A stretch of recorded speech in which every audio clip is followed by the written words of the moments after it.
Confucius said, "Young people should be filial to their parents at home and respectful to their elder siblings. They should behave prudently and speak truthfully, be generally caring towards others, and stay close to those who act virtuously.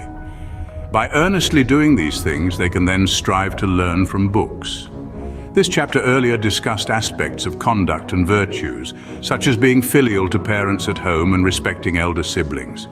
This is not just a requirement for young people. In fact, human society continues to develop, and today's young people will one day become parents and elders themselves, receiving respect from the younger generation. Prudence and honesty means being cautious in actions and truthful in words. Confucius placed great emphasis on speech and action. One must keep their word and act carefully. If one is not cautious, it may be too late to remedy the situation later.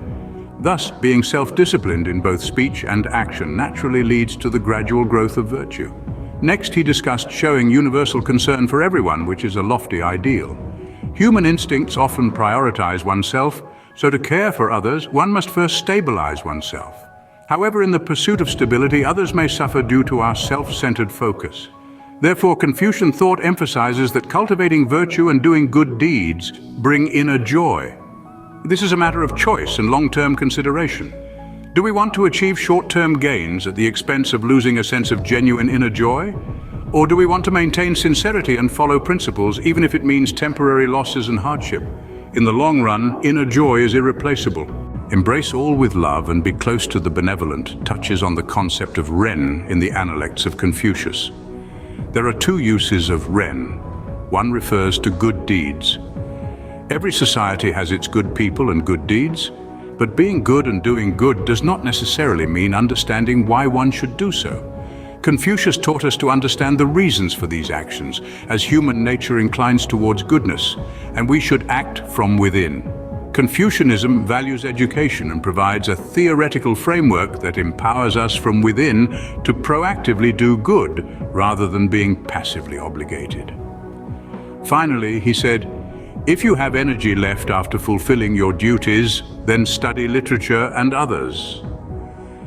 Many people question why reading is placed last. These matters pertain to our interactions with others, but we still have much time for solitude. During that time, one can study literature and others.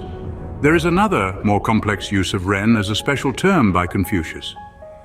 Embrace all with love and be close to the benevolent encourages closeness to those who possess benevolence.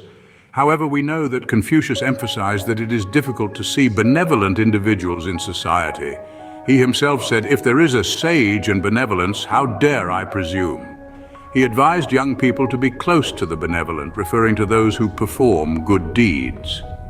Ancient societies were agricultural and had strong ties to the land, so individuals lived in villages where everyone knew each other, understanding who was good and who wasn't, who did good deeds and who didn't. Thus, young people were encouraged to be close to those who do good deeds for continuous learning. What does it mean to have energy left? For instance, if I encounter a choice where my parents need my help with something, but I say I cannot because I want to study, Confucius believed one should follow their parents' instructions and meet their requirements first. Having energy left means that when there is a conflict between filial piety and studying, filial piety should take precedence. If one ignores their parents' needs and focuses solely on studying, they may excel in school and graduate, but they may become self-centered in society, focusing only on themselves. This can lead to a talented individual with flaws in their character, reflecting Confucius's views on education.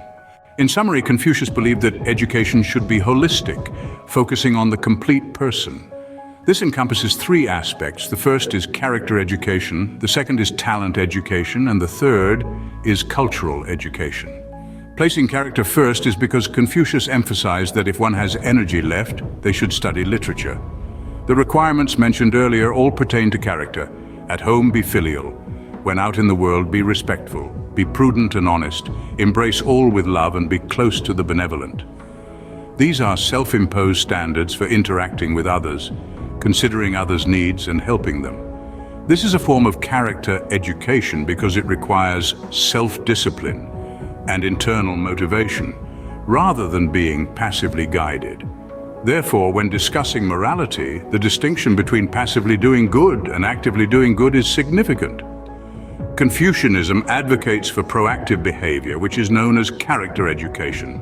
Regarding talent education, it involves applying one's abilities externally. In society, individuals can use their talents to serve society and make contributions. However, after gaining specific skills, one should also pursue cultural education to manage their life, maintain order and vitality, and achieve harmonious and sustainable growth. This passage emphasizes considering character education and talent education together, prioritizing character because it is a lifelong pursuit,